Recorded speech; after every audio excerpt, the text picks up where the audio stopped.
Come crawling faster. Obey your master. Your life burns faster. Obey your master. Master. Master. Master.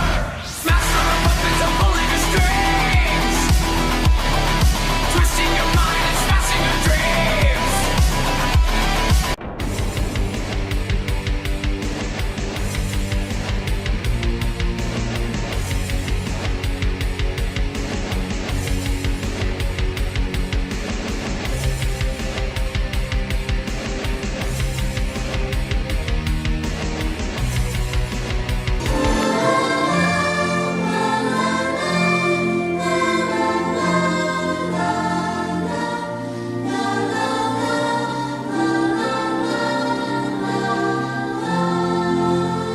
That's all there is to it. Yeah. Yeah. All right, dude. So, any news before we get started on this podcast, Chris? Any news? Yeah.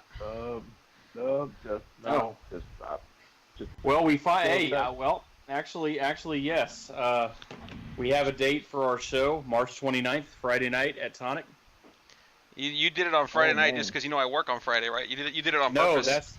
that's what they're willing to give us. Yeah. So BOK got the show because they're a cover band, so they're going to be kind of doing, I think, 2 sets. We're going to do 1 set, and they're going to do 2. So we go on at 10, and then they're going to do 2 sets after that. They're the ones who got the show because Tonic is, like I said, they're trying to be a lot more cover bands, but because they vouch for us, they're letting us in. So hold on. At Tonic, you said. Mm-hmm. So you're telling everybody where you're at, but you've had fucking enormous issues telling people where you're at. You know, oh, why'd you say that? Why'd you say that? Somebody said Oh that. my gosh! Somebody You know said what? that. You Yes know or what? no? That was last Yes? year. That was last year. Oh, I forgot. Version, Christopher 3000. Okay, got it. Yep, that's what it is, dude. What version am I now? You're from version 3000. Yeah, don't worry. When we get a show in May, and we are looking to have a show in May, don't know where yet, but you'll have an advance enough notice that you'll maybe if you do have time, you could use a flex day or whatever, whatever. But Chris, when's the last time you played bass before they told you there was a show, dude? Actually, we did. We jammed out on New Year's Eve.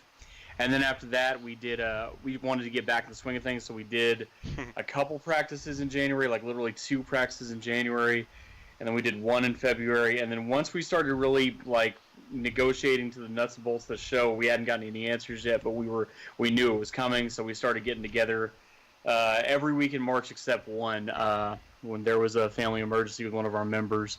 There was almost a death, but didn't happen. Everything turned out okay, but. That was the only week we didn't practice was that 1 week. But no, we've been getting together every week minus that week. Every week in March has been like 2 weeks.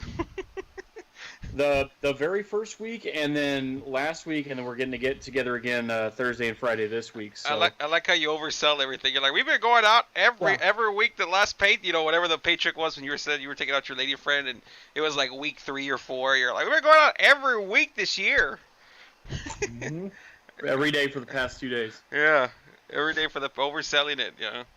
Unbelievable. So anything new with you, Mark? Dude, besides the hanging man at the casa and shit? No, that's not new. I mean, he's been there. Well, He's been there. yeah. That motherfucker didn't have guts enough to let someone kill him. He had to hang himself. What a pussy.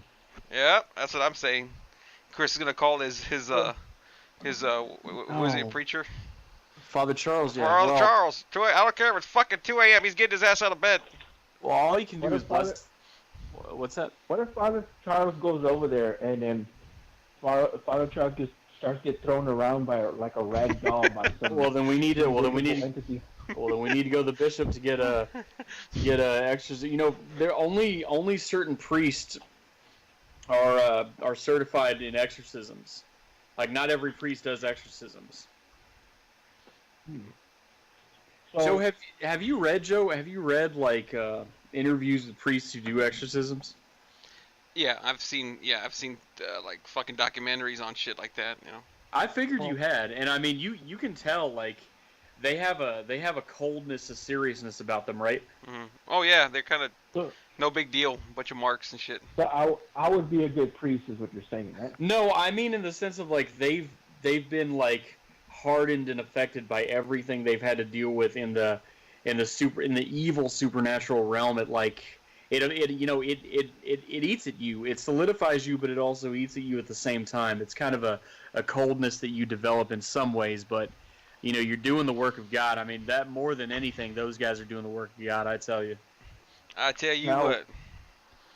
It was my philosophy. I think this should actually be implemented in,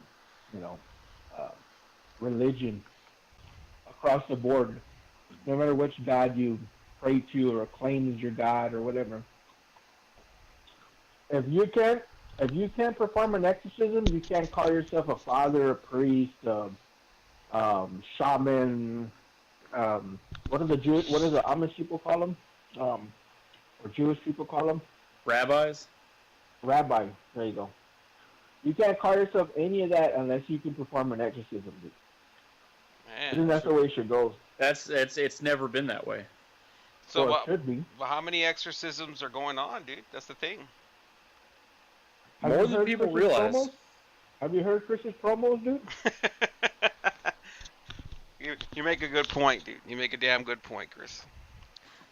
Chris, we have to say about that. No, I mean, yeah. I mean, okay. I guess I go a little overboard sometimes. All right, you're God. No, but I'm saying like those guys. I mean, those guys are the people holding the world together, in my opinion. Those guys, and I watched. I listened to it was Journey Home, which is a show I've been for Lent I've been listening to going to bed, and I wake up and in the middle of the night listening to it too. But if I wake up or whatever, but I heard this one guy one time say, and this was an episode of it years ago. He said, I used to just, in my more secular days, I used to see these monastic orders, these monasteries and monks and nuns just, living at these places, praying, not being in the workforce, not really doing anything, whatever. And I thought to myself, man, these people are just, they're not doing a damn thing. They're not productive. What are they doing for a living? Just praying and, living some religious life or whatever. And he said, when I really hung around those people and when I really saw what they're doing and when I really experienced things in life, I changed my mind completely. It was like, these are the guys that are holding the world together. Mark? Now, what if there was a really good a person that prayed a lot, did all that kind of stuff, was like the go-to person for exorcisms? He's like the Hulk Hogan, dude, of exorcisms, right? You fly him in. You fly him in only once in a while, like a mania, right? That's he gets himself over. Yeah. I heard that guy that you're describing is very, like, usually they're pretty cold and straight spoken and stuff like that. But this one guy on exorcisms on the Catholic radio, this dude was charismatic like a motherfucker. You'd never know he was an exorcist. So can I finish? Go on. So he was like the go-to guy, like Joe said. You fly him in only for like big events, dude, or like 90,000 people watching an exorcism. But he's also a child molester. Is he holding the world together? So to answer that, first of all, if someone was a child molester, you got to think about it. You can't just say no. Well, here's my qualification on that. If someone was committing that degree of sin, I wouldn't think they would have their grace powers to be able to do exorcisms anymore. I would think God would weaken them to some extent, or not act through them, as it were. Now, if that person was engaging in that behavior and at the same time they were molesting children, I mean, it's a mess. I mean, on the one hand, he's doing a sickening thing. On the other hand, he still is doing a helpful thing. But, the helpful doesn't wash away the sickening. Well, Chris, I wouldn't exactly call child molesting helping anybody, Chris. But I mean, however you want to take it. Okay, but I wouldn't think a child molester would have that kind of, God would act through that person. I would think God would distance himself from them because they're engaging in such a serious form of sin. Well, you tell me that I got all this power now, I got all this control over people, but I'm a sinner. So how does that work? Well, that's not things of God necessarily that you have. That's maybe just things of this world. I'm confused. I thought God was the world. I never said you. God isn't the world. I never said that you were exercising. I never said that you were exercising demons, or anything like that. Although you would probably say you do on a daily basis with me and certain other things. Yeah. Well, I wouldn't say that I'm exercising you because you and exercising just doesn't work, right? No, it's the O after the letter X, not the E after the letter X. Two different things. End of discussion. So today we're talking about the Exorcist, because we're talking about exorcisms and shit. Fucking Poltergeist, man, released in 1982. And even though it says directed by Tobe Hooper, it was really directed by Steven Spielberg. Spielberg was working on E.T., the Extra-Terrestrial, so he had a contract, saying that he couldn't direct another movie. So on this one, he's a producer on it, but all the actors that were working on the film, they all say that he was the one that was running the show and directing. It just couldn't say it on paper. One of those mark things. Yeah. It's like, I know what, I'm gonna make this house go through, dude. I'm gonna one way or the other, right? You can't be the director. And it's just awesome because on the one hand, it's like he's the producer, he wrote the screenplay, he was involved in it, but like you said, officially on paper, no. On the other hand, this got to the level of the DGA, the Directors Guild of America, because they had to step in and see if Time and Newsweek and all these publications that were saying that Spielberg, wink wink, was the director, and Spielberg even made a comment in a newspaper about that Tobe Hooper he wasn't very assertive, and he just kind of went with the flow, and he was a director, but not really. Mm-hmm. Yes. Yeah. And he later apologized for that, because, like he had said, what you're saying, and, I guess, like, after all that stuff, he had to, like, he's like, oh, fuck, I'm over here trying to oversell myself, and I should be trying to undersell because of my contract and shit like that. And, yeah, they did an investigation to see if he was qualified to win some awards, and if Hooper wasn't, because what people were saying and shit like that, so he shut up. But I mean Spielberg, he's directed all the badass movies. We can talk all day, like we talk about Jaws. We talked about Jaws. Spielberg? Yeah, but Jaws and what else? E.T., Indiana Jones, Jurassic Park, the first one, Schindler's List, Saving Private Ryan. Yeah, kind of crap. Kind of what Munich. Yeah, what movies or directors do you think are good, dude? If Steven Spielberg is such a piece of shit, I want to know, who's the director of Roadhouse? Lee? That's what I want to know. I don't know. Whoever that director is, that motherfucker is, the director of the first fucking quality, dude. Oh, you can thank Sam Elliott and Patrick Swayze for how good that movie was. Yeah. It's a good movie, but someone that's gonna make blockbuster after blockbuster after blockbuster, like I said, Jaws and the Indiana Jones series. This right there, dude. You're gonna be spreading your cheeks already. And for the record, it was Rowdy Harrington who did Roadhouse. Did he do anything else notable, or just that? I didn't look, but he probably has. Yeah, but hey, the guy that wrote the Bible, all he had to do was write one good one, and he was a god, dude. So.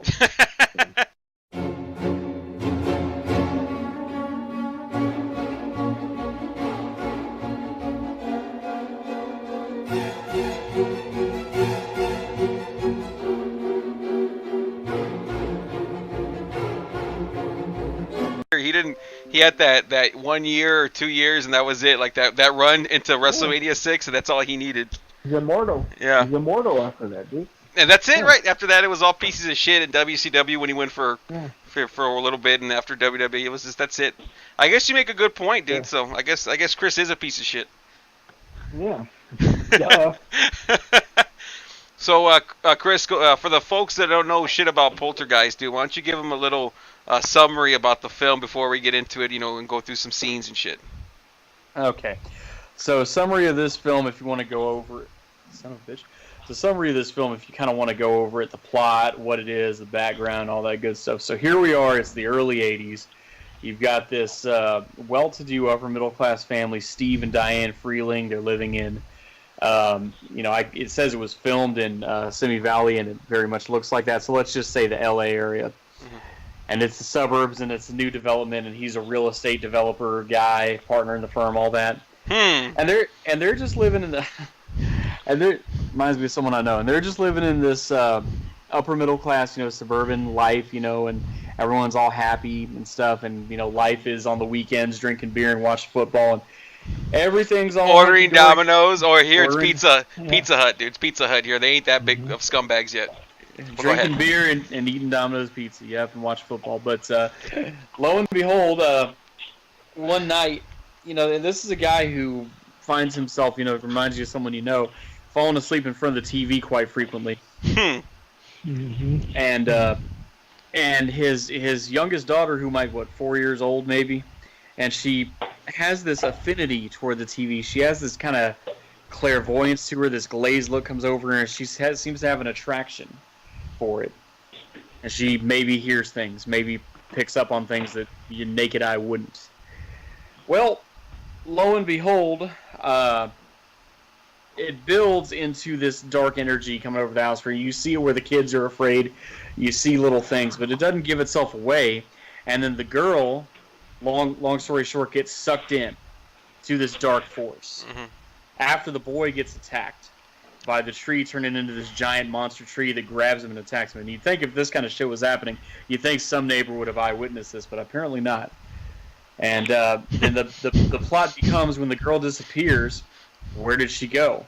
Eventually, these psychics and paranormal experts come in and say, she's in the house, we just don't know where. Then they bring in another expert, and it's a battle to get her back into the third dimension. Yes. Good shit. I like it. So now that we have a brief idea, I like when you had mentioned that that no neighbors saw any of this. Do you think that's a load of bullshit, Mark? That if some shit was going on like the way it's been going on in this film, like with all the crazy shit that like the neighbors, they wouldn't fucking notice that some shit's going on over there? It's like not towards the end till like one of the neighbors goes out there. I think it's very, very believable, dude. Think about it. Have you ever met anybody that just lives in like an easy, happy-go-lucky, stress-free life, dude?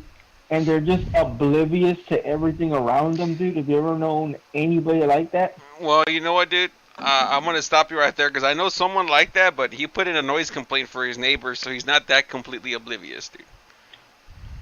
No, the only reason he probably did something like that was because, he's a piece of shit, dude.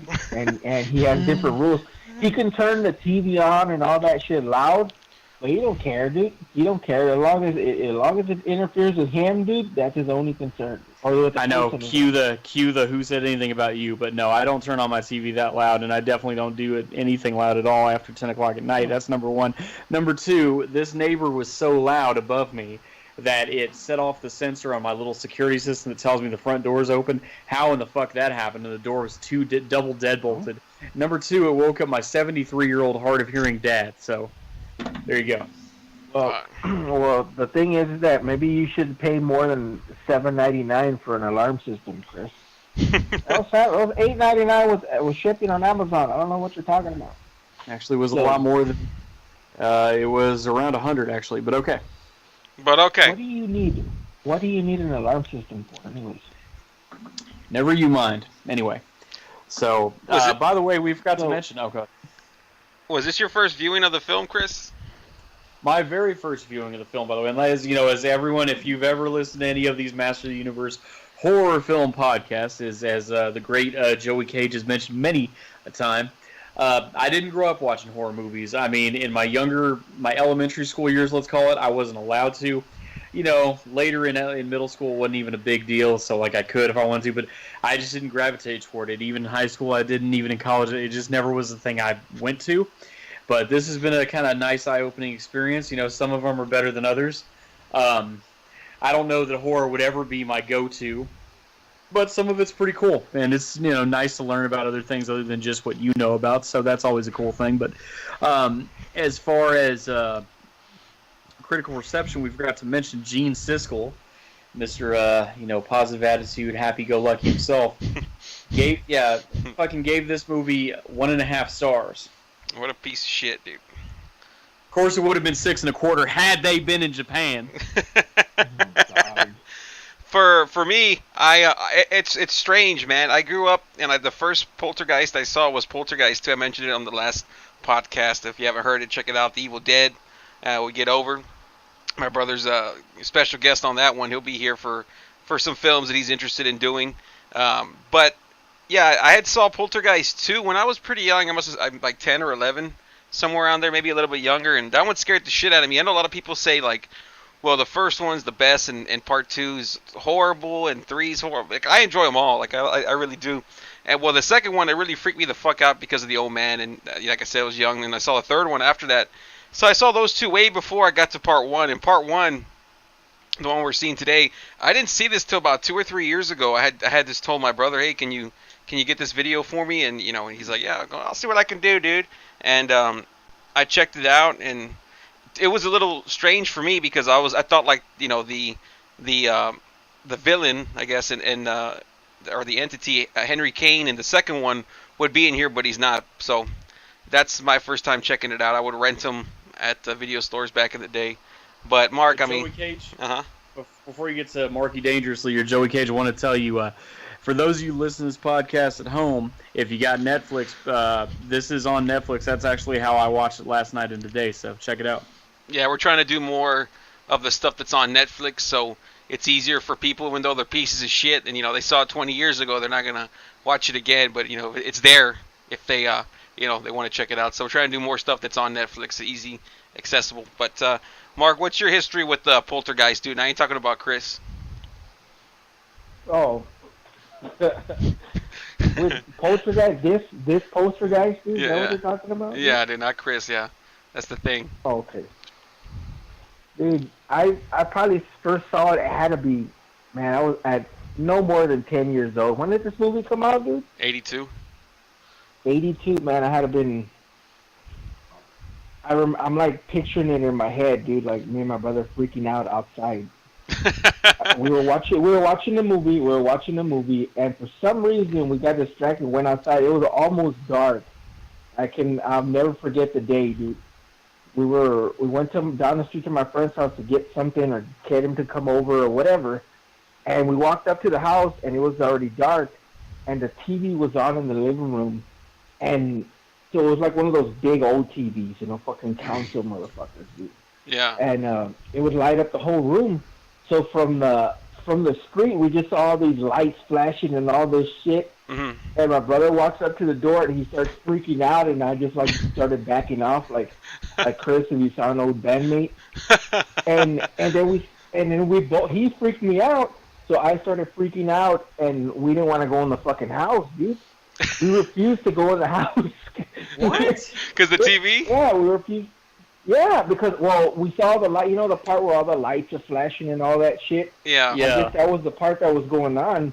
And we saw all that shit going on, and from the street it just looks wild, dude. Yeah. I told you it lit up the whole fucking. We had a little living room. Like Chris doesn't know what it's like to live in a little house, dude. So it would light up the whole fucking living room, dude. And we were freaking out, and we could hear the TV making noise and shit. Of course, all the screaming and all that shit. So yeah, we were freaking out, and then it felt like an hour, but my dad probably showed up like 10 minutes later, dude.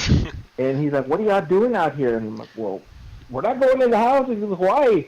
And we told him we were watching, and he just fucking grabbed me by the arm, and he took me up the stairs, and I was like, "No!" No, I was selling it like Chris on a diet. Yeah. And like you're dragging him into a band practice with an Yeah. old band member, dude. Yeah, and he picked me up. I remember he picked me up, and he like puts me in front of the TV, like open up your. He's telling me in Spanish, like, open up your eyes, and I was like, no. And then I heard my brother laughing. And then that's when I was like, what? What's going on? And then he's making fun of me, I guess, because I guess the movie had just finished. I don't remember where it was at, but I remember all the lights and all that shit, and I was thinking like, man, this movie's like way too scary for me. And then we saw it again the next day, and I was like, man, this wasn't really that bad. Yeah. I remember my brother was sitting right next to each other, dude. Yeah. They were sitting right next to each other towards the end. Mark, was this before Willie was born? Yeah. Okay, you're 6 years older than him, so you couldn't have been even 6 barely. Or maybe he might have been a year or two old, but I know he wasn't with us. It was just me and him at the house. I know that. So that's my recollection of fucking Poltergeist. my first introduction to Poltergeist, whatever the fuck it's called. Was that So- one of your first horror movies you ever saw? Because I mean, it sounds like you were pretty young, or horror movies that you remember seeing or being scared of at all. That one, and then the things I remember were, of course, Friday the 13th, and the normal stuff that everybody talks about being great now, dude. But I mean, that was the one that really got us over, dude. That really scared the shit out of us. Like, So it was that ending scene when everything's flashing and y'all were just in it. The living room, because it was small, y'all were just like, oh fuck, yeah. It's funny you mentioned that, because I was so much shit goes on towards the end. I wanted to rewatch it because I can kind of remember, because you think the movie's over once they get Carol Ann back, and they still got like a whole bunch of other shit going on. So I put it on again, and when the dad shows up and all those shits are flashing, I'm like, man, that looks crazy. So when you had said that, I remember seeing that. I'm like, yeah, I could imagine that in like a small room or just a living room with the lights off. You're like, oh fuck, Yeah. No, dude, it was a trip, dude. It was a fucking trip watching that shit as a child, dude, freaking out. Yeah. So the film starts off. I don't know. I mean, I guess the only one that may have grown up with that shit is you, Mark. Where at a certain time, I guess at midnight or something, the TV would shut off and they would play that dun dun dun dun dun dun dun, and then it would just cut off when there's no more, channels on. Was that around when you were growing up or a kid? I think it was, dude. I don't really remember that, but I remember some of the channels wouldn't work, dude, at all. Like, Joe. Like after a certain time. There comes God. No, I'm saying, like, I remember not that they would play the national anthem. I think that was probably a little before my time, but I remember being like 7 years old, and like you'd look at the TV guy, that little thing that came with the news, but not the real TV guy, but it was like a TV thing for like the local cable carrier. Yeah. And you'd look at that, and like a lot of listings for certain times, like very early morning, very late evening, it would be blacked out. Off the air. Yeah. That's funny, dude. That's funny. Now I remember looking at the little TV guides where it would just be black because there was nothing on there. So, as a kid, I don't know what the fuck that was. I would just look for the next cartoon and shit. That was about it. But so the film starts off with that, and then we have Carol Ann. Probably the most iconic thing is when she's walking towards the TV because it cuts off, and she says, "They're here, dude." Now, Chris, when she said that, did you start shaking a little bit, dude? That was a pretty interesting thing. It's like, it's right there. You see, besides the fact that she's drawn the TV, she seems to be happily sensing energies around her. Yeah, she's all like she's just talking to a dude like, I don't know, and I can't hear you and all this kind of weird shit, dude. Now, like, you're gonna have kids pretty soon, Chris. If they started that shit with the TV, I mean, what are you doing? Are you calling Father Charles?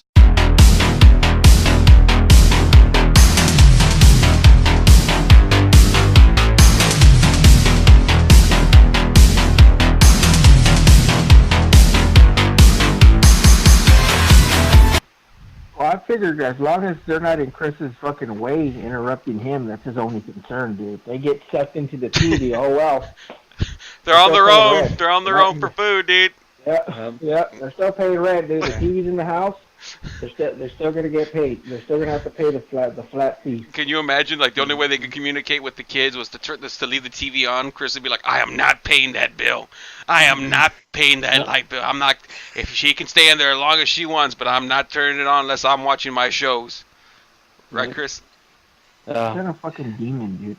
Well, are you? Well, I mean, at least I can't imagine what effect they'd have on all my TVs or LED anyway. I leave them on all night, but no, that's a crazy thing. Like, I was waiting to see kind of how this was playing out. I mean, and it was playing out in a multitude of ways. Like, the film starts you off thinking it's TV because it's grayed out, and she's drawn to that gray. And then when it's playing the national anthem at the very beginning, you see these kind of digitally scrambled gray shapes of things that you can't really make out. So the TV is your first point of interest. Mm-hmm. And then, later on, the tree, but we'll get into that later. But yeah. And then the guy, he starts off when we finally meet the whole. Well, we already met the family, but we really get to hear some dialogue and shit. When one of the friends is bringing over like a case of fucking beers, dude, and the kids run them down with their race cars, and he spills them all over, dude. And they're there checking out the Rams and the Saints, and on the Monday Night Football or whatever. But yeah, dude, if some little kids, dude, made you drop a whole case of beer, because of course you're not gonna drink and drive, dude, right? You wouldn't do that. So you're gonna take the bike, and you spilled all the beer, dude. I mean, how are you gonna go? Are you gonna go after those kids or what? I mean, what are you gonna do? Go after a bunch of kids and be the asshole of the neighborhood, and maybe have to throw down with the parents of the kid? I mean, throw down. It sucks, but they're kids. What are you gonna? It sucks, but they're kids. What are you gonna do? So it's like, yeah, and he's running in the fucking house with the beer spraying all over the place. They're still gonna drink it. Yeah, dude, I'm like, he came in, he showed up with 24 beers, and he's got about 3 left, after spilling them all, and they're all shooting everywhere. I'd be fucking pissed. Good. That's for damn sure. Well, those are little dickhead kids. So like when me and my brother and our friends cross the street and all that stuff, like we would never do that to adults. We just knew not to do that. But these fucking kids are assholes, man. So that's when they get into that little TV war, dude. Now, I can only imagine Chris, dude, living this life. Like, he's watching a show, right? And then the neighbor, like, they're on the same reception or whatever the fuck. The remotes, they kind of work on the same TVs. And, like, every time the guy would change channels, Chris's channel would change, and he has to get up off his lazy boy, dude. What do you think would happen if Chris had to do that, Mark? If he had to, get himself to watch his shows, dude, with the certain lady friend there. And he'd actually have to get up, put some kind of lazy effort into changing the channels. Yeah, and do you think he would play the tough guy routine just to impress a certain lady? No, we're trying to watch the OJ trial. You know what he would do. Well, what would you do, Chris? You get a pole that'll reach the TV, dude. He's not going to be inconvenienced by having to lumber himself out of the lazy boy. Here's the thing, and I could speak on this because I know about these things, because I even remember when I was a little kid, the relics of this shit still being around certain houses. Like, he had one of those sequence clickers where it's just one little control that you hold in your hand. It's got one button that just click, click, click, and it takes you through the series of channels and then back around in a circle. So I remember my grandparents had that remote. Like, they didn't use it because they had gotten more modern TVs by that point. But I remember the man, I asked him, I said, what the hell is this? And no, it's a remote. I said, what do you mean it's a remote? There's no channel buttons on here. I said, no, you just click, click, click. And she said that was before. So she said when they first had TV remotes, they were wired into the TV, so you could only sit so far away. Then they also had the clickers that were, disconnected, but it just clicked through the thing. So TVs that had remotes that you could sit far away and have individual channel buttons, that didn't come till the early 80s. So you can see with him, he's got one of those individual clickers where he can be distant, but it's just going to click through the thing. And he's in some kind of fucking click war with the neighbor. I guess they're sharing like a common antenna or some shit. Because that's the thing is, if this is 1982, the majority of America houses still did not have cable. Like, cable was still very new, like 83, 84. And I know this from listening to Jim Cornette talk about it over and over again. I was gonna say, back then in the days because I hear Cornette talk about it. I mean, there wasn't that much on TV, dude, except for like the local wrestling and shit, right? Yeah, and Cornette, when he was a kid in the 70s, like, he saved up money and bought this really big antenna, and his mom, they had a 2-story house, and he, like, climbed up to the roof of the house and, like, would position it different ways to get different territories that, like, weren't his own territory that he lived in. And, like, and Joe, I know you remember this too, and Mark, you remember, well, Mark, I think you grew up with a satellite, but I remember, like, the basic Time Warner package, like, all there was, like, let's say 1991, you only had 30-something channels. That was it. Like, after VH1 was, like, number 38, and that was as high as it went. I think C-SPAN was 39, and, of course, it skipped a bunch of numbers in between. But there was only, like, 35 channels. And then you had to pay extra for, like, HBO and Showtime and shit. And then nowadays, there's, like, 500 channels. But you don't need more than 36 channels, first of all. I'm not saying what you need or don't. I'm just saying, like, I mean, even if you expand into the 90s, like, early 90s, there's only, like, 35 channels. So, I mean, you can imagine in 1982 how limited it was. The only channels I remember clicking on that mattered, or was it like 31 and 27 during the wrestling days, dude? It's going back and forth, and 25, dude. 25, dude. Yeah, TNT, and was it USA or was it the WWE was on, WWF? USA. Yeah, so that's all that mattered, dude. That's all that fucking mattered. So Carol Ann's fucking bird dies. They bury it, and we meet the whole family. Like I said, they're all here. Steve Frayling, Diane Frayling, and Chris, you had mentioned before we started the podcast that because he's supposed to be, was it 30? How old is Steve supposed to be? This motherfucker. When he sits down, when he goes over to that institute or whatever it is, and they're asking him about his family, they tell him he's 30. He tells them he's 32 years old and his wife's 31. I'm like, come on, man. First of all, number one, if you're 32 years old, you just said your eldest daughter is 16, so that means you're a teenage dad who pulled himself up by the bootstraps and made partner in a realty firm. That's like a 1 in a million story right there. Number two. No, it's not. So you were a dad at age 16, still have 2 more years of high school to go, then pull yourself up by the bootstraps and work your ass off to become a partner. You understand what it is to be a partner in a firm? That's like... Or he was smart enough to where he can get out of school by 16. Have you ever considered that, Chris? He went to ACE. Everybody's a fucking moron. No, he went to ACE and clept out everything. You don't have to, yeah. And then, to be in real estate, you don't need to have a fucking degree. No, not a degree. You gotta have a fucking brain. No, but I'm saying, you understand. High school's hard enough as it is, and then if you have a teenage daughter and you're 16 years old with a 1-year-old. Who said that high school's hard? It's tough. It's tough. It's a challenge. You got to do the work. You got to learn the things they're teaching, all this stuff, and be able to pass the test. Yeah. It's not a cakewalk. I'm not saying it's brain surgery. I'm saying it's a challenge. But I'm saying to do that, and then he was a 16-year-old father. If his daughter's, unless he's being a lying asshole to those people. I think he is, because he doesn't want his. Well, I know he's not lying about his age, but like his wife was 15 or 16 when she had a kid or whatever. Because that one girl, the daughter, Dana, she's in real life or during the filming of this, she's 21 or 22, but she's supposed to be 16 in the film. And I was just laughing. I'm like, 'cause yeah, he's just they say she's 31. And I'm like, man, this guy's they're popping them out when they're young, dude, and then the pool guys, because they're digging, the pool for the family, and they're all whistling at the daughter who's supposed to be 16. It's fucking hilarious, dude. It reminds me of a guy I know, dude. He's like, hey, how's it going, dude? Why don't you come over here, check out this pool, because she's not really 16, dude. She's just 21, but yeah. I thought it was fucking hilarious, dude. I was like, I know who that would be. I'm just working on this house, dude. No big deal. Why don't you come over here, have a seat. Show you inside. Problem. Yeah. But that's another thing. You could never. Okay. Go ahead, Christopher. Go ahead. I'm just saying that's another thing you can never get away with today. You couldn't have a girl who's depicted as underage, and then these guys working in a backyard whistling at her and cat calls and trying to holler at her and stuff. You could never get away with that today. How come nobody's mentioned how hot the mom is, dude? Nobody's saying anything about that, dude. I'm getting to all the family members, dude. We have Robbie, who's the little brother, and then we have Carol Ann, who's the star of the show. But yeah, the mom, dude, she looked, because like I said, I only saw part 2 first, but I saw this one. I was like, man, Diane looking pretty good, dude. She's looking like a snack and shit. Like I never saw her in '82, and she, Chris, would you go ahead, dude? Go ahead. Chris, your lady friend or Diane Freeling, dude? Tough one, man. Diane Freeling's a piece of ass, no joke. You see, I like the way she looked when she was in the kitchen, seeing the Carol Ann get pulled by the force all those times. She looked good on that scene.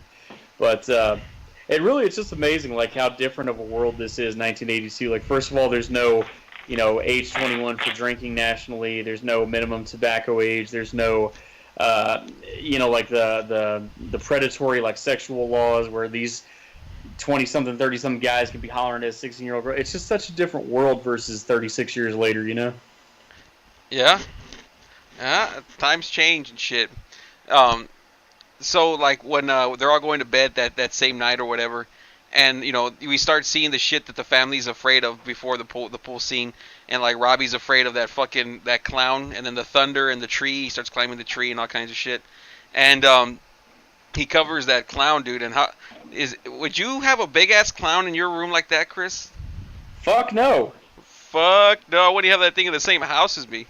Especially face. Oh, I'll tell you about fucking clown. Let me tell you something. Okay, here's the thing. So, I went to Northwood Preschool. Okay, all the way till I was 5 years old, and I remember like my mom was like a part-time like volunteer teacher helper there too, because she had taken off time from teaching like stuff, you know, like around the time I was born and didn't go back till I was in like first grade.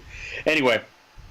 And one time there would be, we would have these clowns come. Well, not one time. This happened a couple times, but we'd have these clowns come and they do a show for us. And they want us to go all sit down out on the playground area and watch the clowns. And I ran away and I like hid. Like my mom, go over there, look at the clowns. Go over there, look at the clowns. And I would like go over there and then I'd walk away as soon as she turned away to get away. What the? I hated clowns. No, I hated clowns too. My cousin got me freaked out about them, but that's for a different time when we talk about it, dude. But. So yeah, all of a sudden, not interested. We're gonna have to do the remake and the original one, dude. I hope you're ready. Oh man. But so they start seeing the fucking chairs move around in the house, and that's where Diane looks. Hey, she looks pretty good, you know. She's wearing those short shorts, dude, and you know she's all jumping around side to side, dude. You know what I'm talking about, dude. Yeah, she's all jumping around like, all right, dude.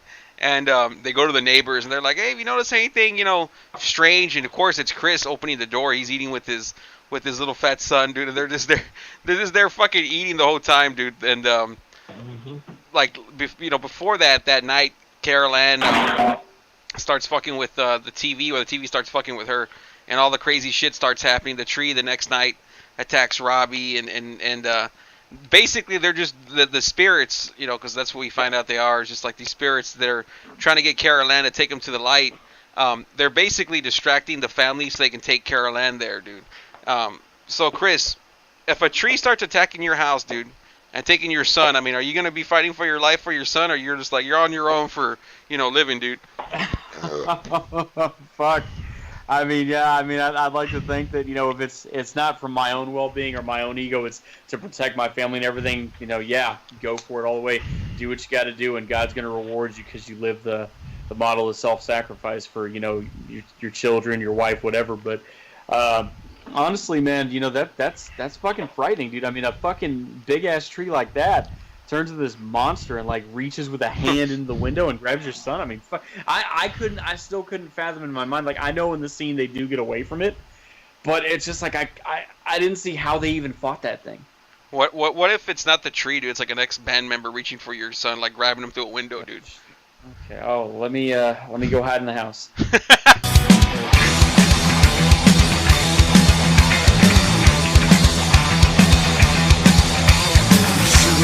The golden fields that sway like oceans on the morning breeze. Well, basically what happens is, like, once Carol Ann gets pulled into the closet, like, the tree lets him go, you know, because yeah, he gets like almost totally engulfed in that motherfucker, you know, and they start, you know, trying to look for Carol Ann, and they go to the pool, they check all around the house, and they find the clown in the closet, and they think it's her, like, you know, they got crushed with all the crazy shit, and no, it's not her, and they can't find her, they can just hear her, like, talking through the TV, and that's when they go to, like I guess it's like a college or something, with a bunch of researchers that you know, check out shit like this, and they're kind of like, that's where they mention the ages and all this and that, and this is where, like, a lot of the change they came out first, though they started it, but that started the trend where you know, something's happening into our house, let's go hire some paranormal investigators, dude. So they all go, and they're like they're trying to tell the dad, Steven, they're like, oh, you know, this is, you know, we've caught some really interesting things. I don't know how long it was, but it was like a few hours. They caught like some kind of toy being dragged across the room, but it, like, from one, like, only a few inches from one spot to the other. It took like 8 hours.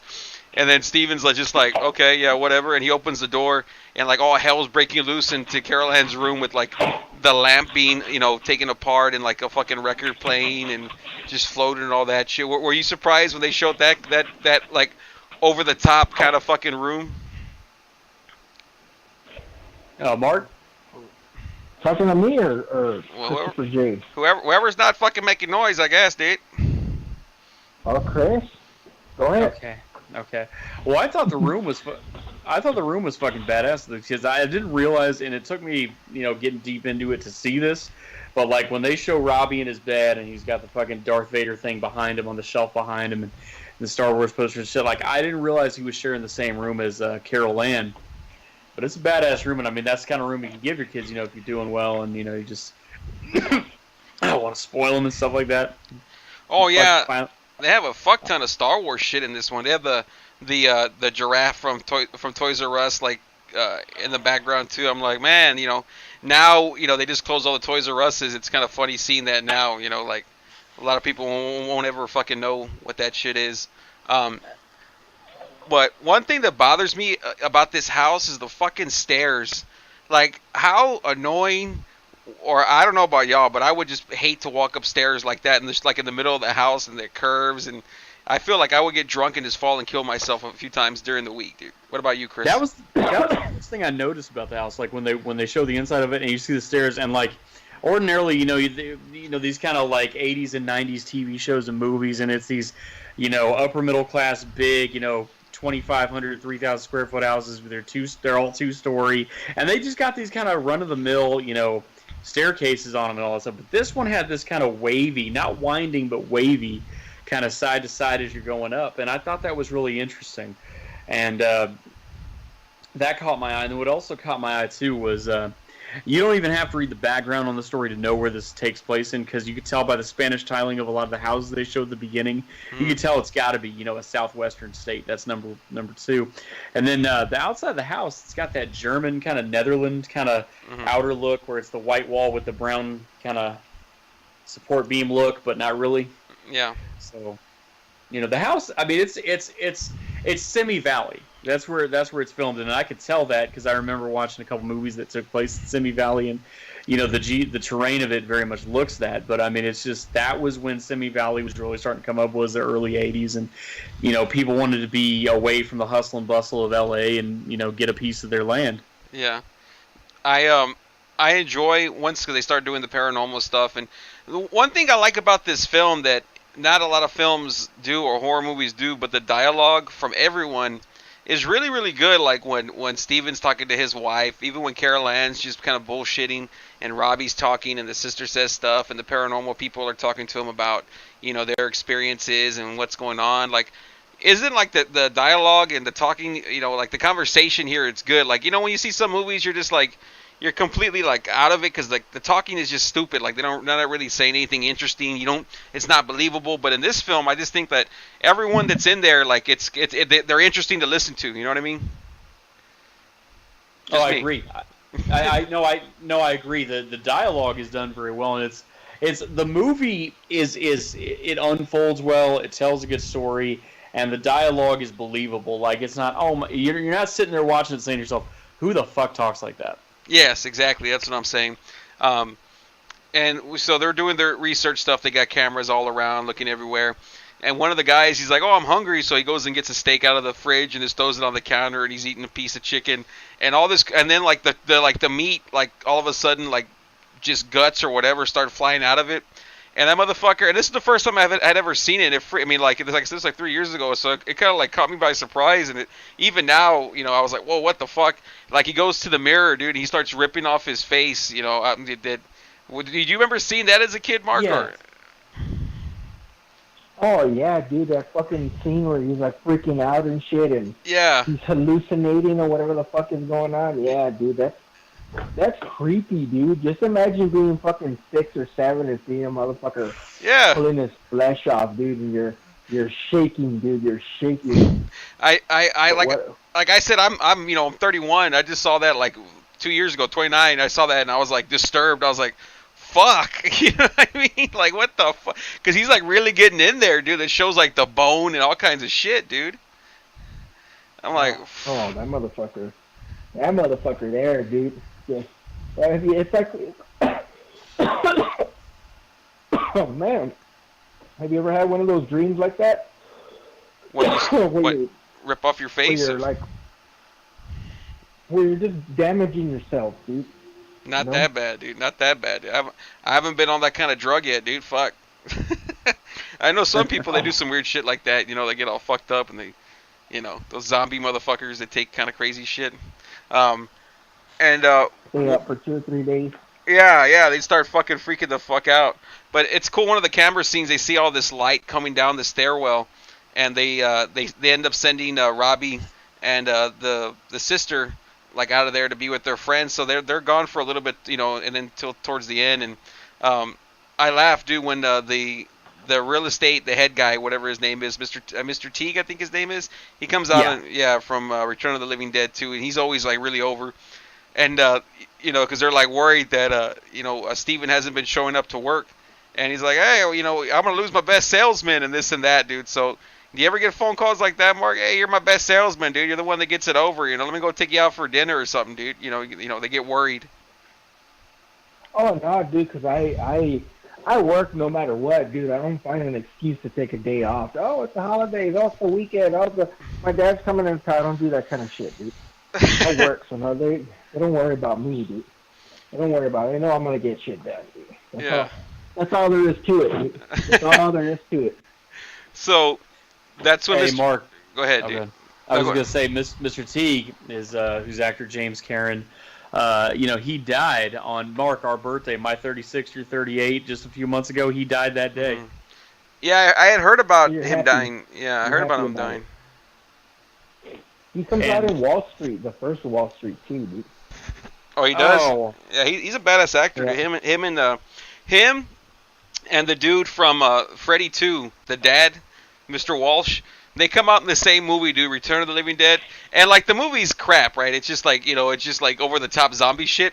But, like, when you have those two guys who, like, completely oversell everything, it makes it so fucking great, dude. Because you got the dad doing his, he's like, oh, come on, son, what are you talking about? And then he's all like, oh, come on. You know, they're like, them two are what make the film so, like, over-the-top, dude. Because they're trying to, like, hide the zombies, like the zombie problem, because they don't want to lose their jobs and shit. So like they're just there like overselling everything, and it's fucking fantastic. But Mr. And T, he's that ball breaking boss. He's like that old thing. What kind of bulb you got in here? 300 watt? Yeah, he's a ball breaker. Yeah, he's a fucking. But Mr. T, he's trying to fucking soften up Steven because he thinks like he's leaving and this and that. And they start talking about like a new territory that they're going to, but they're going to remove the gravestones and move the body. So that's, we'll save that one for later. And then they hire the medium Tangia, who's Zelda Rubinstein. Y'all, didn't this old lady or this little lady fucking freak y'all out as a kid? Dude, it freaked me the fuck out. Christopher? Okay, now is this the little old lady that did the casting out of this shit?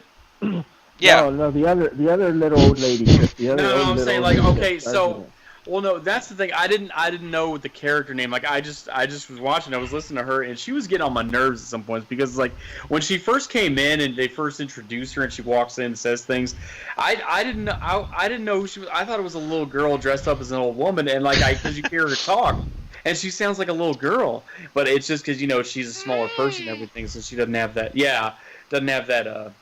That vocal capacity to sound deeper, but just that's something. Just the character herself gets on my nerves, and I'll be honest with you. And here's why: is because she's that kind of clairvoyant that like goes around, being all psychic and telling people things about themselves, and does it in such like a what's the character Bruce Pritchard, Brother Love way and all that shit. And that just gets on my nerves. Like, if you have that ability, that extrasensory ability, and you can do these things, you need to be serious, and you need to tell people straight up, and you need to do it not in an asshole-ish way, but you just need to, here are the facts, this is what we got to do. Boom.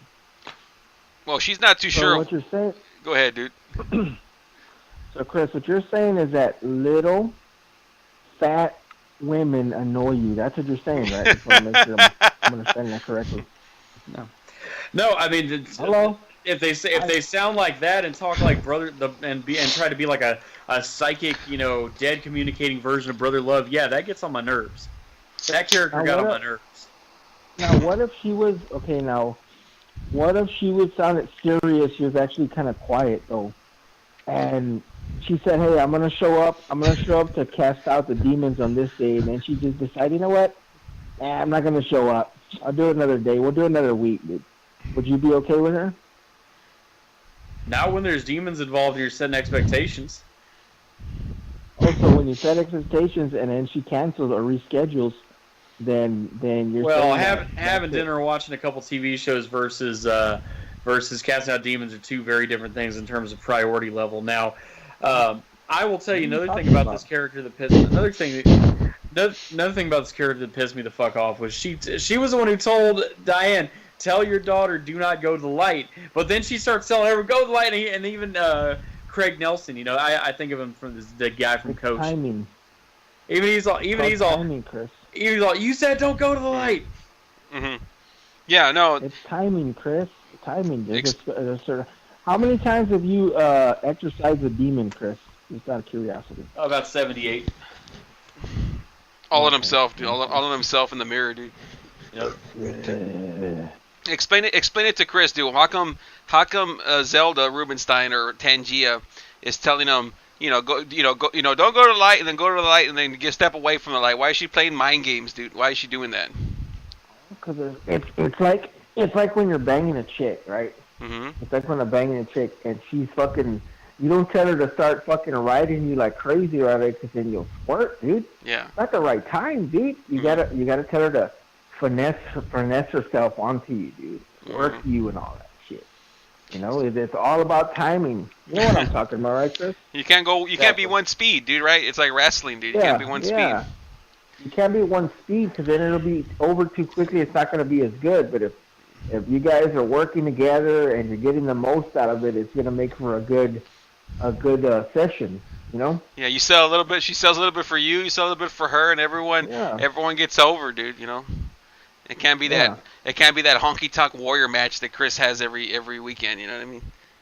And it's not every weekend. It's every 2 weekends. You're lying. You're lying about me. Well, what do you think about Zelda Rubinstein's character? She's only in. She don't show up till like an hour and like 15 minutes in or something like that. She comes in once. Go ahead, dude. I think that's good, dude, that she comes out at the end. Yeah, main eventer. Because you're expecting a fucking like this, this fucking big shot, so fucking like the priest or whatever from Exorcist, he's got the big cross and all that shit coming around his neck, and then they open a door and it's this little 4'6" woman, dude, with fucking funky ass glasses on, dude, and she's got the power. Yeah. She got that power to fucking. Get demons out of you or a house, dude. I mean, how much over does that get, dude? Hey, Chris, would you, and I already know the answer to this, but would you bang that lady? Fuck no. Yes, you would. Fuck yes, no. You would. Yes, you would. That little old fucking that short-haired old lady look. That like old women don't do it so much anymore. But back in like the 80s, 90s, it was just kind of an unwritten rule. As soon as you turn 55, you have that short ass hair. I hated that shit. Like and women today get that age, they don't. No, but women today get that age and they don't do that. And I think it's a much prettier look for them and doesn't give away their age so much. But that was the thing. Like as soon as you got above 55, you're an old woman and you have short ass hair. Like I always hated that.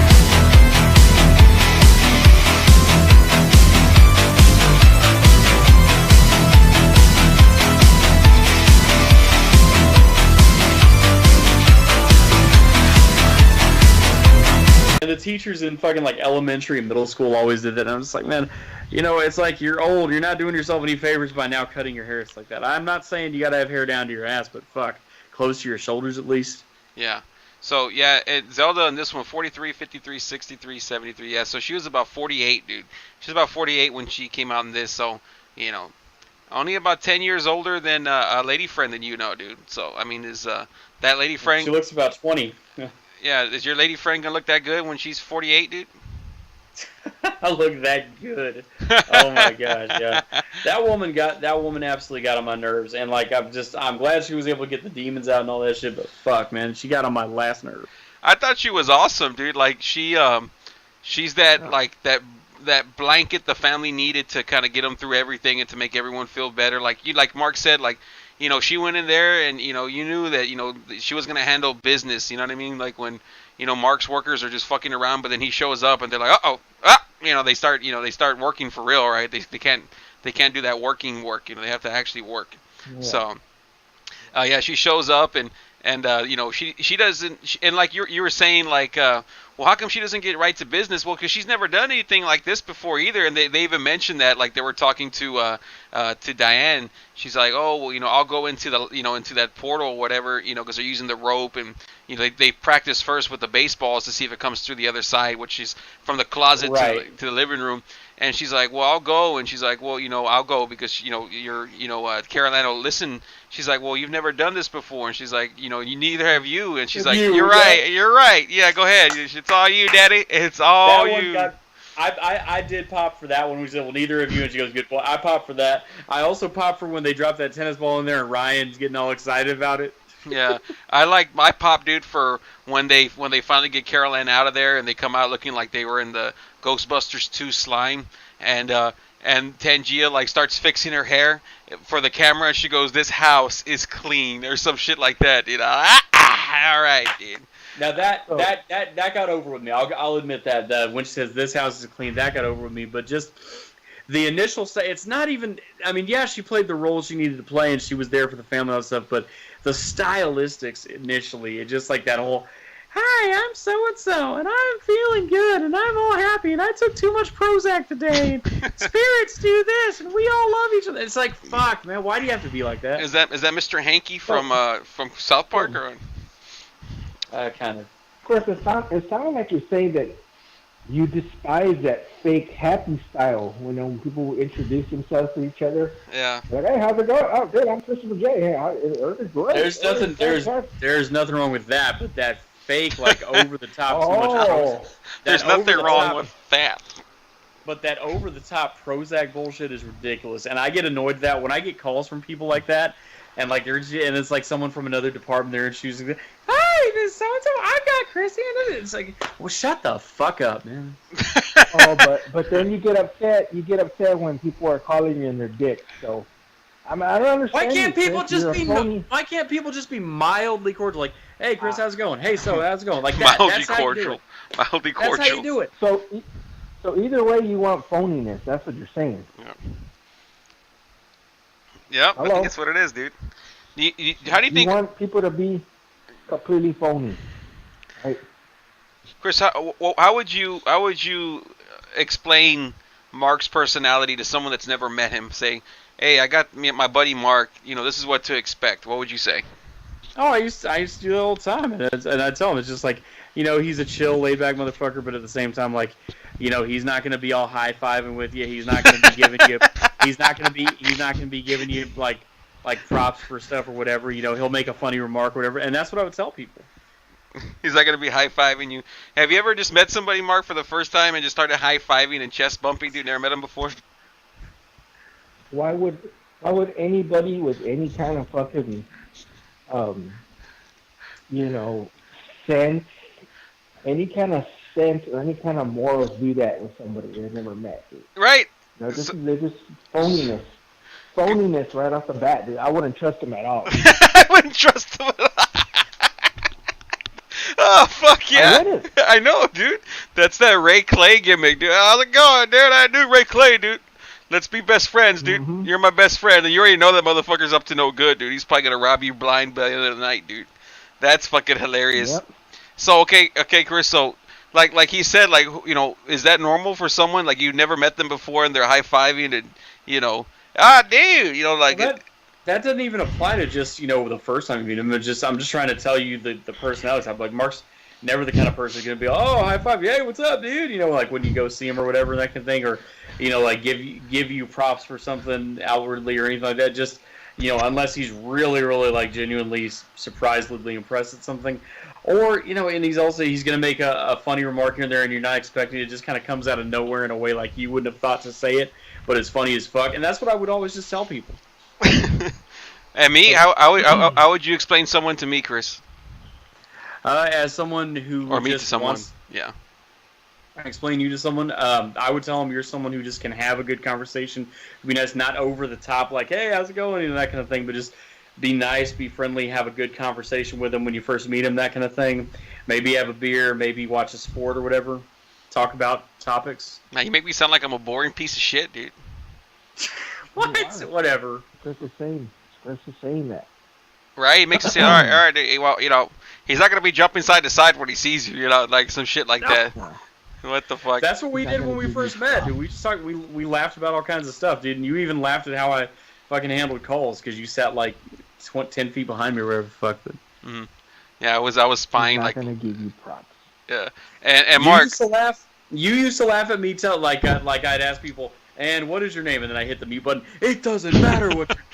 Only Chris would do that call after call after call after call.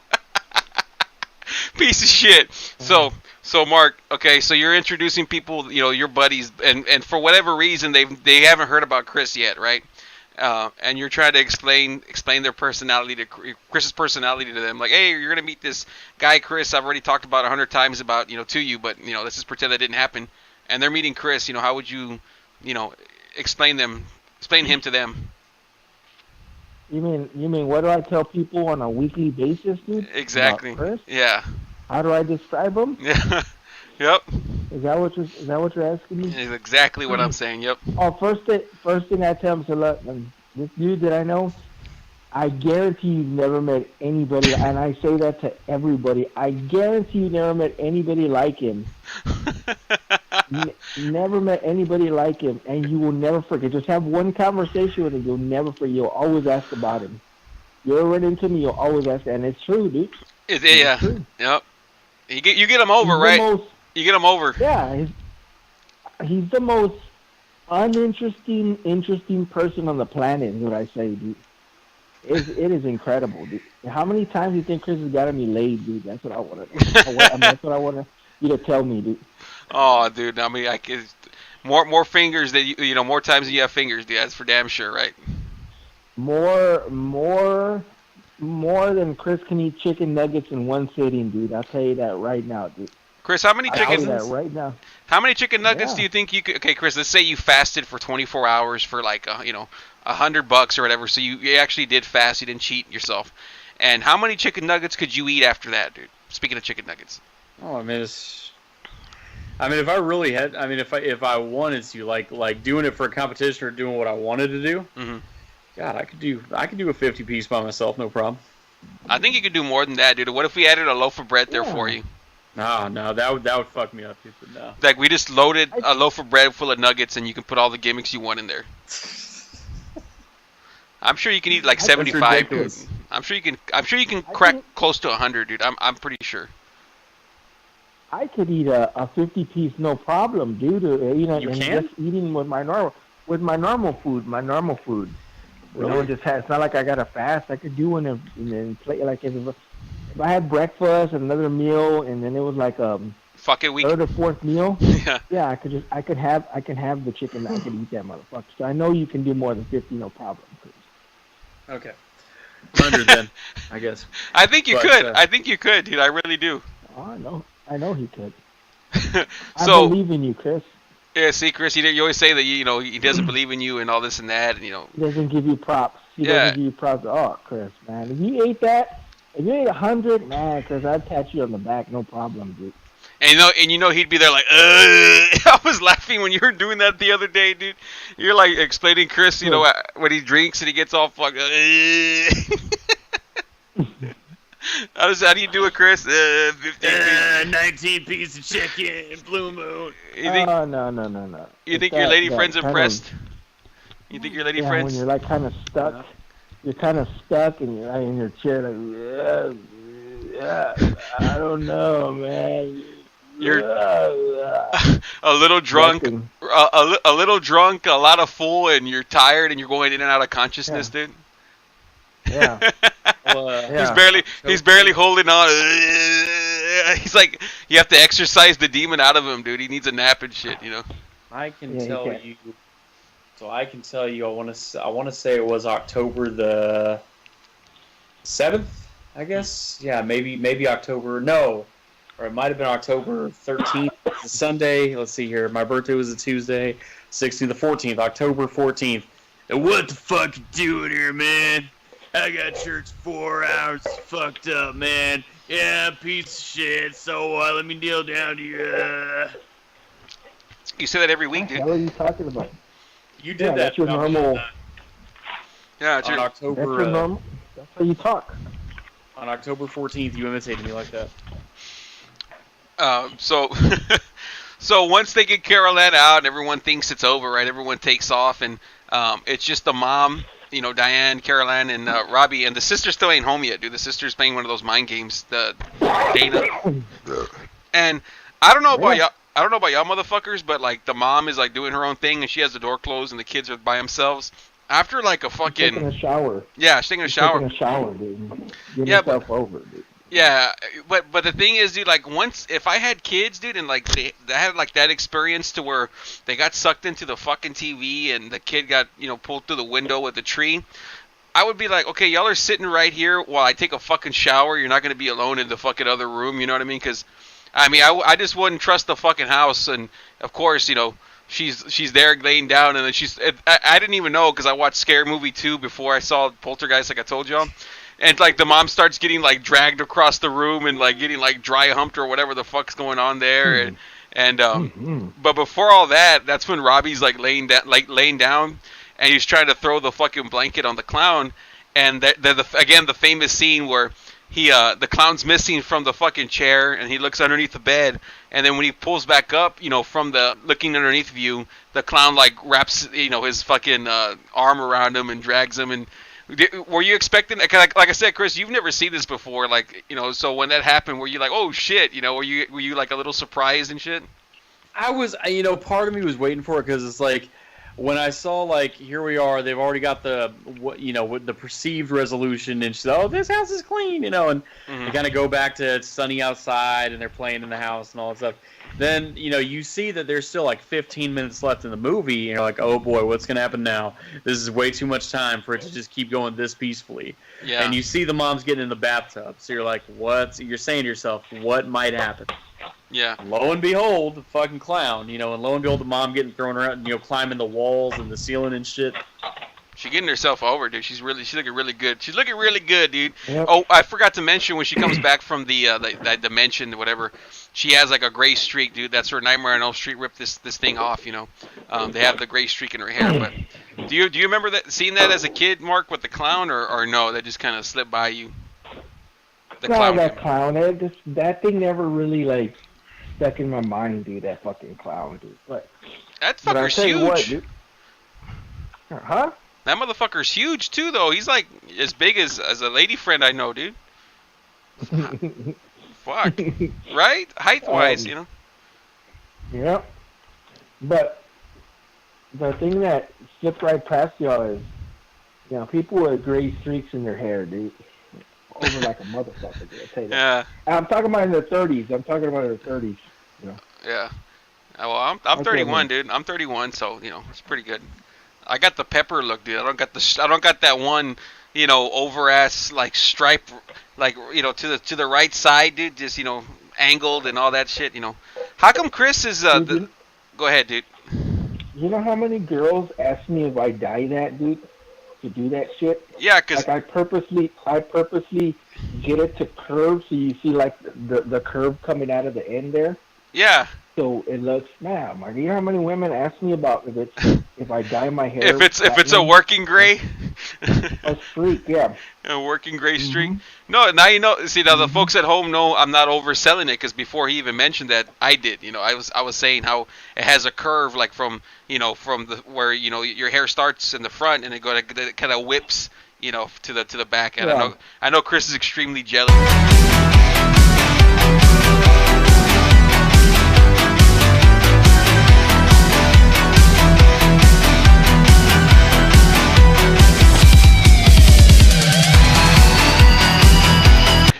What do you give this bad boy? What are your overall thoughts, dude? And then we'll get into the the exorcism of Christopher J, dude. Well, on a scale of 1 to 10, dude, as far as hot moms, dude, in movies, I'm gonna go 9.5. Yeah. 9.5. For damn sure. And then as far as guys in the leading men in their 30s that are losing their hair, dude, I'm gonna go with a 10, dude. I'm gonna do a 10 on that. Yep. That's sad when guys are losing their hair in their 30s. It's pretty sad, dude. Anyways. Um, overall, the movie's like, I want to say, like, it's hard because, I mean, it just seems like it's a little corny for me, dude. Mhm. Not like Evil Dead, just a little bit, dude. Just, the whole TV thing, and she gets sucked into the TV, and she's never done, grandma's never done not grandma, the little lady's never done Exorcism, yeah. what do you call it? Exorcism or whatever it is that she calls it. But she's able to do one on this crazy ass fucking situation. Yeah. It doesn't make sense to me, dude. And then the whole I'm gonna move the why would the coffins be popping up, dude? Just because they're water, dude. Like what?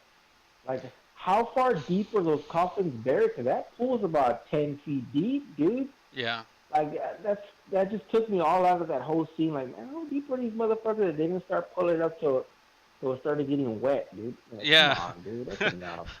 Well, they started That's popping enough. up everywhere, though. It was just part of. Well, I don't know if it was really the pull they got it over. They just decided to keep on, just popping up because there's one scene when they're like trying to take off and one of like the corpses fly on the fucking car. Like, Oh, yeah. all over the top. Yeah. It starts getting a little like. I'm glad you mentioned that because I was saying like towards the end it starts getting overkill. It's like, okay, is there anything that's gonna stop these fucking things? We just went through all hell and they're still coming after them. You know what I mean? It's like when they keep on kicking out of the finishers, dude. Like it's just when is it Yeah. enough? You know what I mean? Oh, exactly, dude. Exactly. So. But with all that taken into consideration, I'm gonna have to give it like a. I'm gonna give it a 6.5, dude. Mhm. I'm gonna do 6.5. I know it's a fucking classic and everybody digs it and all that shit, but as far as horror movies, dude, my standards are pretty high, dude. No, that's They're good. pretty high, so No, that's good because I'm not gonna. I was gonna give it a 7, but I'm like, no, I kind of, because I've seen it a few times because me and my memory, so I saw it a few times the past week, and yeah, I just thought I was like, man, I like I said, I know, like you're saying too, it's a classic, but for me, I don't know, people might say it's ridiculous, but I enjoy the other films more because they have the worker with that old man, so I enjoy the shit out of those. So it's gonna be weird if I give it anything higher than an 8 as far as the other ones, but I probably will because to me, there's no real bad guy in this one. It's just they're working for the TV, and it's like you said. But I enjoy the film. It's not too scary, or anything like that. But I mean, it's a fun film. That's all I gotta say about that. Grading against the Changeling, dude. It's just like nope. Yeah. Cause that Changeling's more believable, dude. Cause it's more like mental. Like he's like almost hallucinating all that shit that's going on, dude. Yeah. Like when he sees the boy and all that shit drowning and all that bullshit. I mean, it's more mental than actually happening. Yeah, if we're gonna rate against the Changeling, I mean, Changeling's like a 10 for me, and then this one, I would give it like a 6, 6.5, nothing higher than a 7 if we were doing it against the Changeling. And I guess I should change my standards to the pinnacle for me is the Changeling, and everything else is rated against that, so nothing can get a higher score or close to that unless I'm doing that. But yeah, even like because some of the questions I was asking myself was if you have all this crazy shit happening, like when they open up the door and everything's floating. I mean, why would you just hire like a small paranormal team to check that out? It would be like calling the whole neighborhood over and all the police and everybody. Like, come, open this fucking door and tell me what y'all see. You know what I mean? Like, I wouldn't just be, okay, y'all 3 people come in to investigate this. Like, what's there to investigate? The fucking room's going ape shit. You know what I mean? It's like, what, Chris, I mean, what would you do if that happened? I mean, would you just, let me call this investigators, or would you be like, Mom, Dad, everyone I need you to come take a look at this shit. Am I right or what? Chris? I think he's in his 3rd deep dish or something, dude. He's been quiet. He's like, I forgot I had the mute button on here, so let y'all talk. But no, no, I mean I agree. I mean you bring legal authorities there that are armed. You bring They're armed. That's all he's worried about. No, Shoot somebody. well, I mean, no, you're trying to cover all your bases, so then you have like also the your priest, someone who has some exorcism experience, preferably. You bring family, friends, neighbors, local news, whoever the fuck. Just bring everyone you can that could have some kind of interest in this, and confront the issue. But that's the thing is, it's just fucking crazy. And yes, there are things in this movie that are not believable, like the fucking tree turning into a monster and grabbing the kid and fighting with them, and none of the neighbors ever coincidentally see it. Or like, Mark's got a point. I didn't think of that, but he's right. Why would the coffins be popping up above the fucking pool and through the foundation, the ground of the house, and all that shit? Through the fucking foundation. And I mean, they got to be buried fucking 2 feet deep if that's the case. But I mean, he's got a point. But at the same time, for being an hour and 14-minute movie, and for being as long as it is, and for having those two unbelievable elements to it that I just pointed out, it's a good story. I mean, it's not an hour and 54 minutes, right? Not an hour and 14. Or I'm sorry, hour and 54. My bad. It's 114 minutes to hour and 54. Yeah, for being that long, I mean, it's a damn good story and damn good dialogue is what saves it. But I mean, for me, I love The Changeling and I love Nightmare on Elm Street because the character Freddy, at least in the first 3, is a very hateable character that you can get behind them opposing. I love for really scary movies, like really really scary. Like, this isn't scary, it's just kind of a, supernatural flick, but I love fucking, and I know you didn't like it, it's Paranormal Activity, because that's what real house hauntings are like, is what goes on the first Paranormal Activity, and I also loved Ghost Ship, because that gets in my head, like, when they keep accidentally running into these spirits, these dead people, and it just makes me think, what if I wake up in the middle of the night to go get a glass of water, and then I see some spirit just standing there, and that would scare the fucking piss out of me. Mm-hmm. So it's like, that's why those movies do it for me. But again, as long as this movie is, and with some of the unreal elements in there, it's pretty good. It's pretty good. I'm gonna have to change my score now because you brought up Freddy and you brought up y'all bringing up Changeling, and I'm like, yeah, I'm kind of being too easy on this film, So I'm gonna give it a 7 out of 10 just because it's not as good as Freddy 2. It's not as good as Freddy 2. And I think I gave Freddy like an 8 or 8.5 out of 10, something like that. So I don't think it's as good as that film, or nowhere near as good as The Changeling. It's a good film. I enjoy it. The dialogue's badass. But like, I'm a kind of person that, if it's a haunting film, you need to get it over.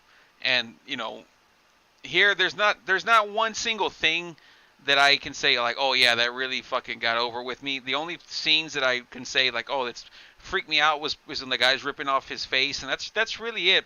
But the whole idea is pretty good, but there's not that big badass like Freddy and or like with a Changeling where it's just a little boy doing shit, but the little boy's getting himself over with really getting himself over with small things. Like, he doesn't have to move a chair.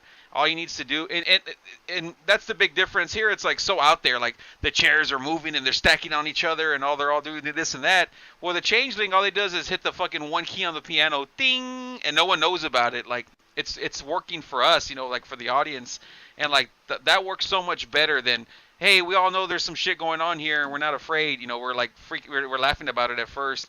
Where John Russell's over there, he doesn't know the fucking keyboard's there, but he hears banging and everyone's just like, that's an old house and makes noises and all this and that. So, yeah, I mean, 7 out of 10 for me. I'm gonna stick to that one. It's a good film, but when you compare it to the other badass films that we've talked about, then there's some things missing. The best thing about this is they had a good cast. I think we could all agree about that. The dad's over, the mom's really over. Carol Ann's a great child actor. The son Bobby, he sounds like a little wimp, but he gets himself over.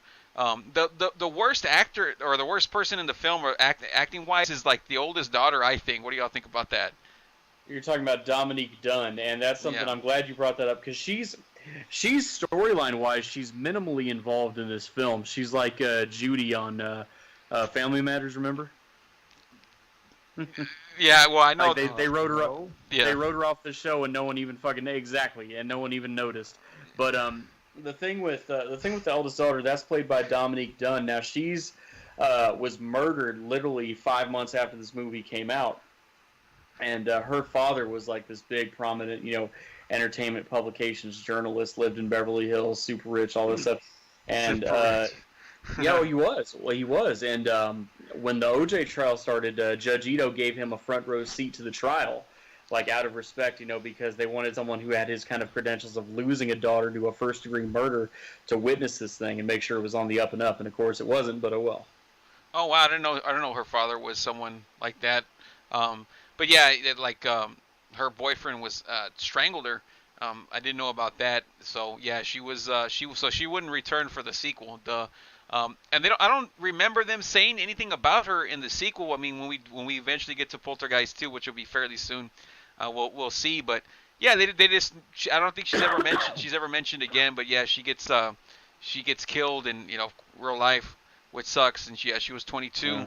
and it's kind of strange because we talked about it in the film about the mom supposedly giving birth when she's like 15 or 16, and I think she's only there's like an 11-year difference between her and the actress for the mom. I forget her name, but yeah, it's only like an 11-year difference, which is pretty funny because she looks way younger than the mom in the film, but she's really not. JoBeth Williams, that's her name, JoBeth. But yeah, it gets over like a son of a bitch. Hey, Mark, did you have any problems with Dana's acting in the film? Because she's like not in there too long. She maybe she has like 7 minutes of screen time at the most in this whole film. I would think that's a guess. I wasn't interested at all, dude, in anything she had to say, dude. She's not the mom, dude. I wasn't paying attention to her. Yeah. So, The mom. end of discussion. That's we should start doing like who's your MVP for the film? Like what sold you on the film, or who's your favorite and your least favorite? Like for me, yeah, it's the mom, and then my least favorite would be the daughter. Chris, what do you got? Oh man, honestly, my MVP for the film is.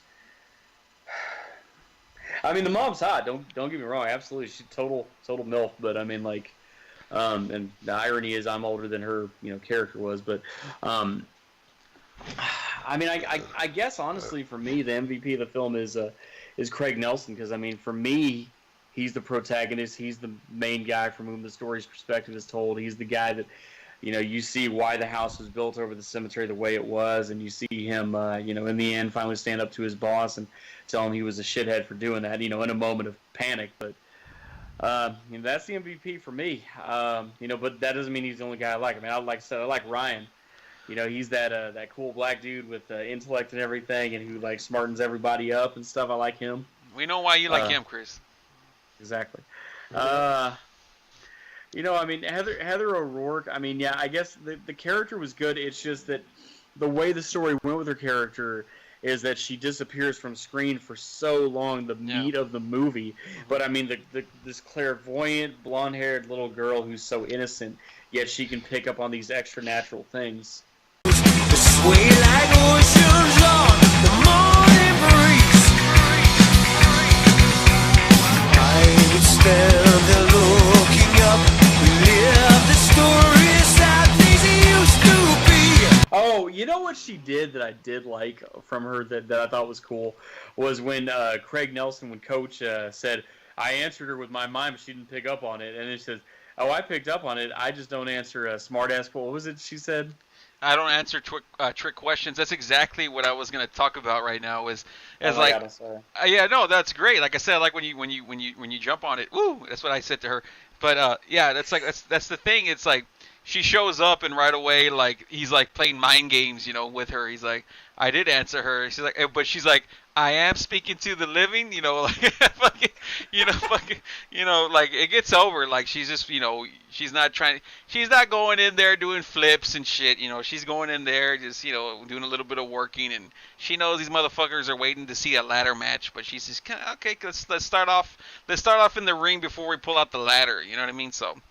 Joey Cage, can I say here that I think what it is, I'm soured to short women. Yeah, I know. To self-proclaimed mediums and psychics and that kind of thing, because like there's been so many fucking they've done documentaries, but there's been so many fake ones. Like I'll tell you who started it for me was that fucking what is her name?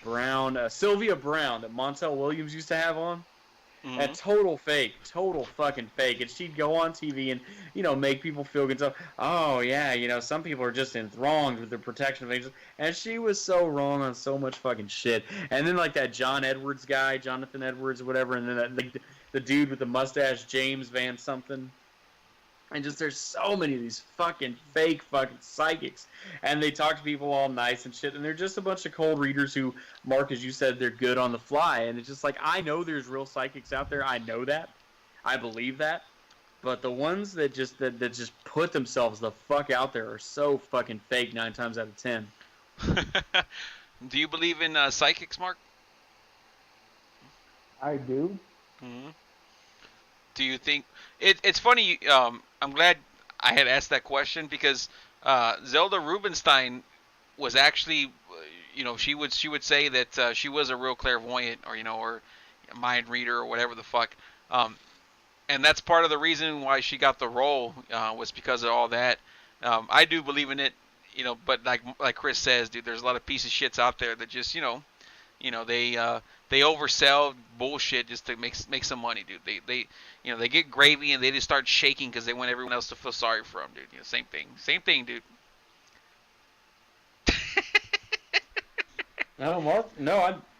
Mark, I know you believe in psychics. I mean, that's the thing. But I mean, it's like you're like me. You know that there's a hole for every one real one. There's 50 fake ones. Yeah, no, totally agree. But so that was Poltergeist, released in 1982. The next film we're going to be doing is going to be Halloween.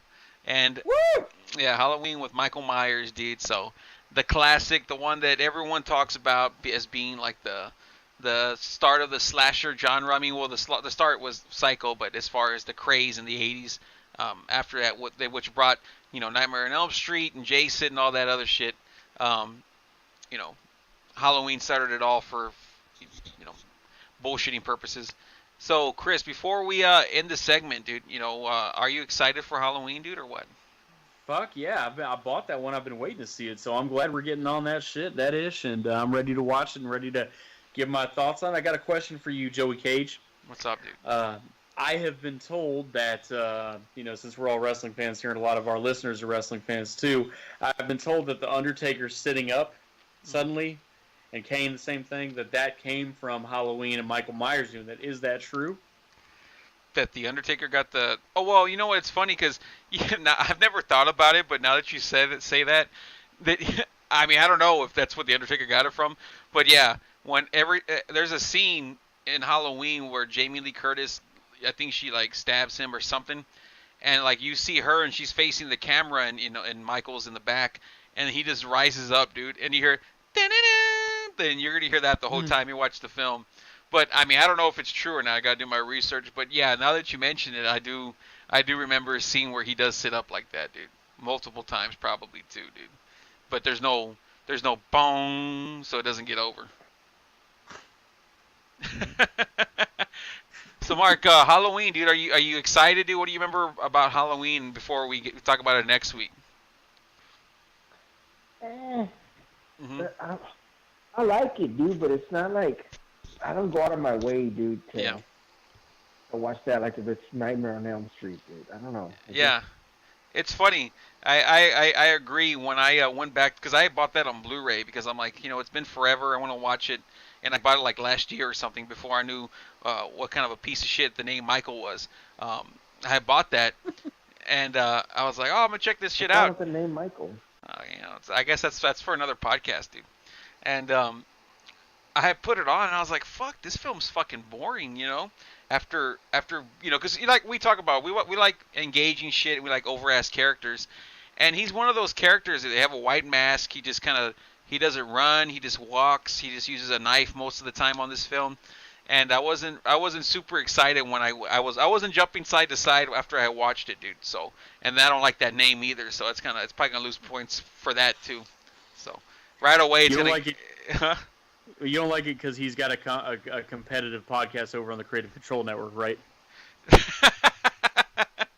Yeah, that's the reason why, dude. He's Midnight Mike, dude. Piece of shit. That's all I gotta say about that.